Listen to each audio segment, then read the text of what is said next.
काय सांगाल याबद्दल? आपण जो शब्द वापरलेला आहे, दडपण्याचा प्रयत्न केला, सर एक मिनिट थोडंसं पुढे या. Sorry sir. ही दडपशाहीच आहे. ही दडपशाही आहे. ज्या प्रश्नासाठी सोनम वांगचुक यांनी 21 दिवस, आज 21वा दिवस आहे, उपोषण सुरू ठेवलं, त्या प्रश्नाचा निकाल लावला नाही. धर्मेंद्र प्रधान यांच्या राजीनाम्यासाठी त्यांचं उपोषण होतं. धर्मेंद्र प्रधानचा राजीनामा घेतला नाही आणि लाखो विद्यार्थ्यांच्या भविष्यासाठी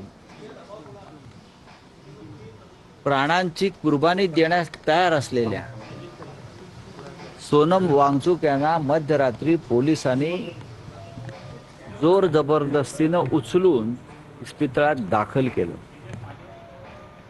हा देश किती हुकुमशाही मार्गाने चाललेला आहे.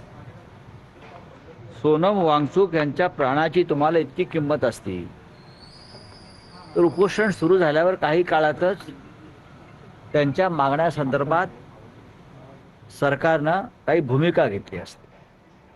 ती भूमिका घेतली नाही.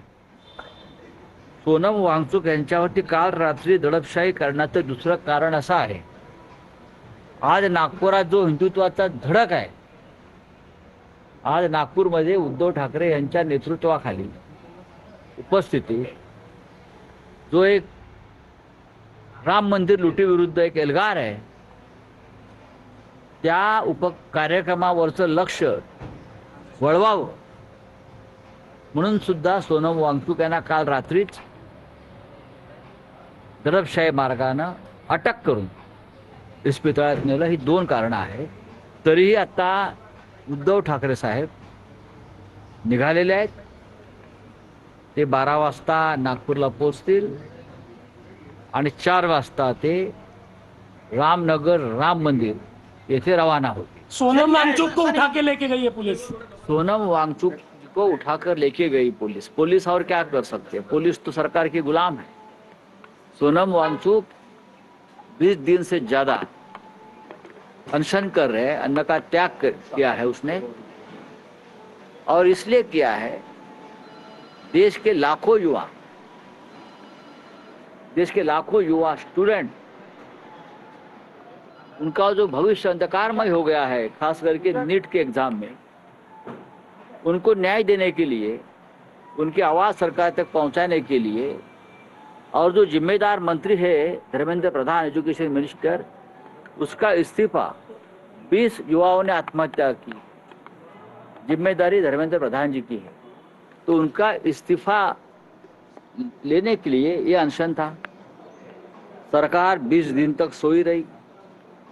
उनका पूरी बॉडी जो है, उनके ऑर्गन फेल हो गए. कोई बात उनकी जो रखी थी सोनम वांगचुक जी ने, उस पर चर्चा नहीं हो गई.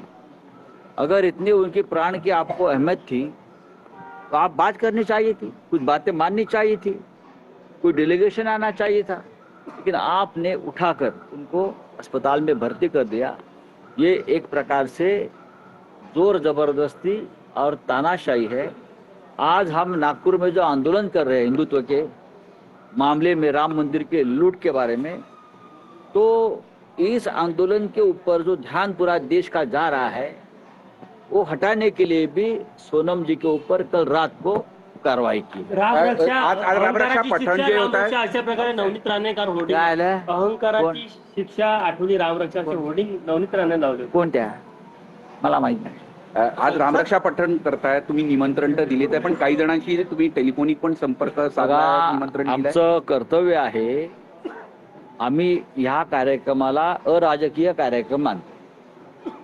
जसं अयोध्येमध्ये रामजन्म मुक्तीचं जे आंदोलन झालं ते आम्ही अराजकीय मानतो. जर आम्ही सगळ्यांनी सहभागी झाले असतील त्यात, विश्व हिंदू परिषद, राष्ट्रीय स्वयंसेवक संघ, शिवसेना, बजरंग दल, भाजपचे कार्यकर्ते, ते सर्व पक्षांचं होतं.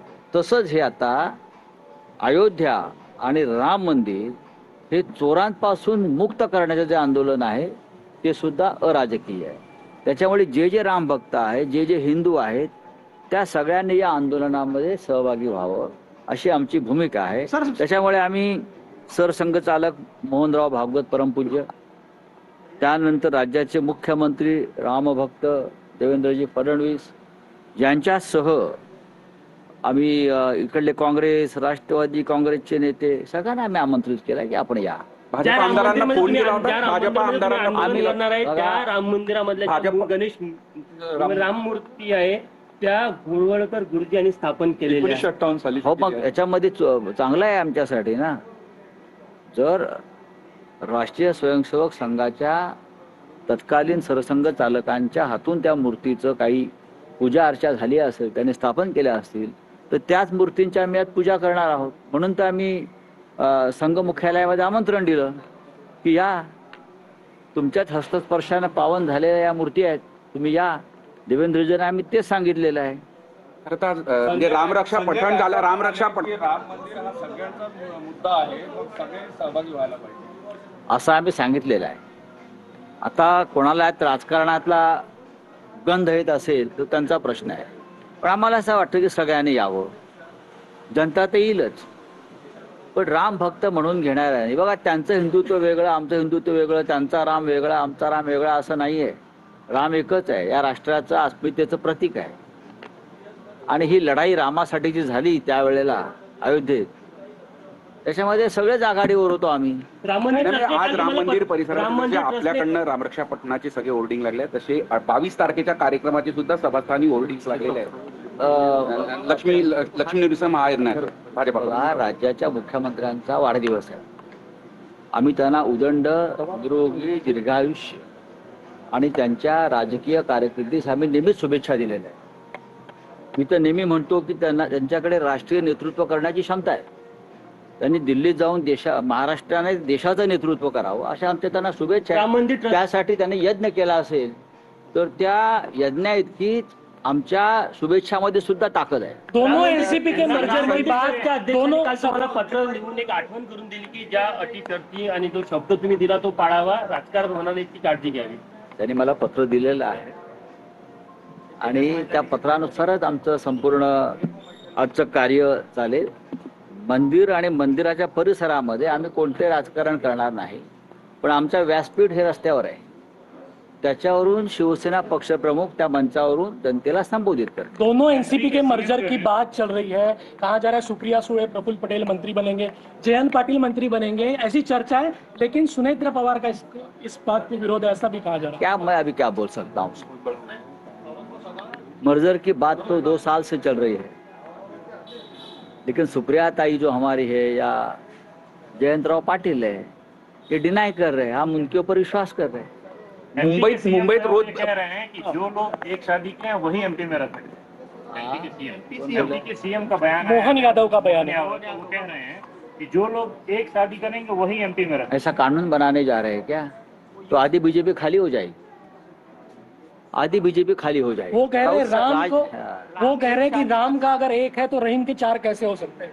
बात सही है. इसलिए हम समान नागरिक कानून जो है या तिहरी तलाक वाला जो मुद्दा है उसको हमने समर्थन दिया था. तो आपको बहुत कुछ बदलाव करने पड़ेंगे. जो बीबी को छोड़ता है उनको भी आपको उस कानून में लाना पड़ेगा. ऐसे बहुत है ना. हाँ, राम मंदिर ये कोई पब्लिक रैली नहीं है कि पूरी ताकत झोंक कर रैली में इतने लोग आएंगे उतने. हमने निमंत्रण दिया है जनता को, कार्यकर्ताओं को, आप आइए. खास करके उद्धव ठाकरे जी मंदिर में पूजा करने के लिए आ रहे हैं, तो पूजा में जितने लोग आना चाहते हैं आप आइए. करके बताया उद्धव ठाकरे ऐसे अपोजिशन कह रहा है. अपोजिशन मीन्स कौन है, अब मुझे बताइए. जिनको विपक्ष वाले लोग. हाँ, तो उनको अगर